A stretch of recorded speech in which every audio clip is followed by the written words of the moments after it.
एक बार फिर अपना जादू बिखेरने में नाकामयाब रहा एक महंगा शो। Welcome to GMR। आज हम जिस सीरीज़ की बात करने जा रहे हैं उस सीरीज़ का नाम है बिग गर्ल्स डोंट क्राई। ये सीरीज़ इसी week Amazon Prime OTT platform पे रिलीज़ हुई है। प्राइम वीडियो की series Big Girls Don't Cry वैसे तो लड़कियों के बोर्डिंग स्कूल की ज़िंदगी पर आधारित है, जिसमें रिश्तों के कई रंग देखने को मिलेंगे, लेकिन ये सीरीज़ शुरू से अंत तक दर्शकों को बांधे रखने में पूरी तरह सफल नहीं हो पाई। नो डाउट सीरीज़ की सिनेमाटोग्राफी बहुत ही बढ़िया है, लेकिन उसी के साथ सीरीज़ की एडिटिंग बहुत वीक है और हर एपिसोड में ज़बरदस्ती के 10 से 15 मिनट बढ़ाकर मेकर्स ने दर्शकों को बहुत ही बोर और निराश किया है। और जब इतना भी करके उनका मन नहीं भरा तो ज़बरदस्ती का एक पूरा एपिसोड ही ठूस दिया गया, वो कैंपिंग वाला। सच में पूरा शो देखने के बाद आप भी यही सोचेंगे कि उस कैंपिंग वाले एपिसोड की क्या ज़रूरत थी भाई।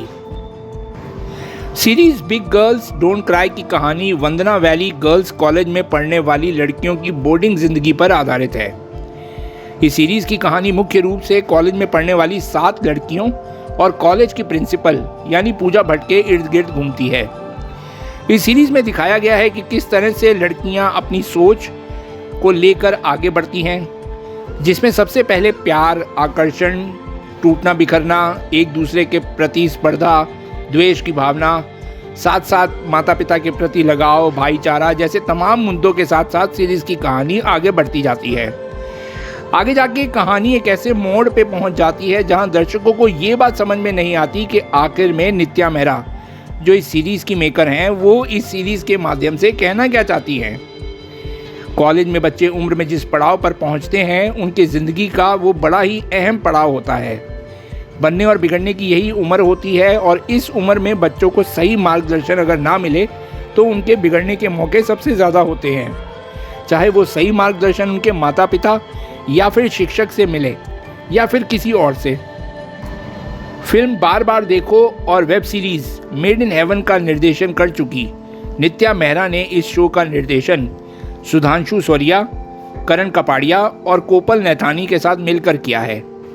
नित्या मेहरा खुद भी देहरादून के boarding school Welham girls school में पढ़ाई कर चुकी हैं। उन्होंने अपने अनुभवों के आधार पर इस सीरीज़ को सुधांशु सरिया, राधिका मल्होत्रा, सुनैना कुमारी और अद्वितीया केरंग दास के साथ मिलकर लिखा है, लेकिन इस विषय के साथ पूरी तरह से न्याय करने में वो सफल नहीं रही।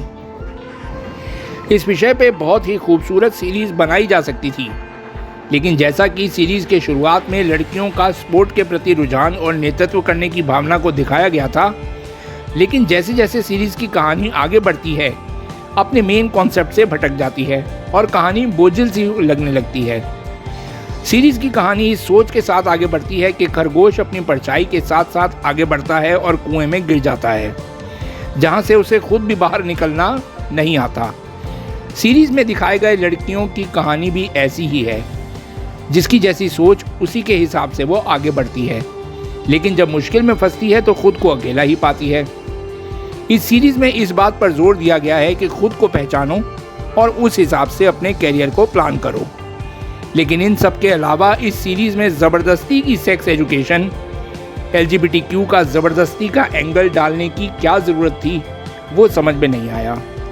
इन सब के अलावा अगर मेकर्स इसमें एजुकेशन और स्पोर्ट्स के कुछ नए एंगल दिखाते तो शायद वो बढ़िया भी लगता। सीरीज़ इस बात की वकालत करती है कि जो मन चाहे वो करो, भले ही सामाजिक नज़रिए से वे गलत ही क्यों ना हो। इस सीरीज़ में पूजा भट्ट ने कॉलेज के प्रिंसिपल की भूमिका निभाई है। वो काफ़ी हद तक अपनी भूमिका के साथ न्याय करने की कोशिश करती हैं। डॉली के माता पिता की भूमिका में राइमा सेन और मुकुल चड्ढा का परफॉर्मेंस भी एवरेज किस्म का ही है। वंदना वैली गर्ल्स कॉलेज में पढ़ने वाली लड़कियों की भूमिका में अवंतिका वंदनप्पू, अनीता पड्डा, अक्षिता सूद, दलाई, विदुषी, तेंजिन लाकीला और अफरा सैयद में से किसी ने भी अपनी परफॉर्मेंस से उतना प्रभावित नहीं किया जितने की उम्मीद थी। तो ये तो था मेरा रिव्यू इस सीरीज़ को लेकर। आपका नज़रिया अलग भी हो सकता है, विच इज़ कम्प्लीटली हेल्दी। ये वीडियो आपको कैसा लगा हमें कमेंट करके ज़रूर बताइएगा। वीडियो अगर आपको पसंद आया तो इसे लाइक कर दीजिएगा। चैनल पर नए हैं तो प्लीज़ सब्सक्राइब कर लीजिएगा। Well that's all for this video. मिलते हैं आप लोगों से अपने नेक्स्ट वीडियो में। Till then goodbye, thank you.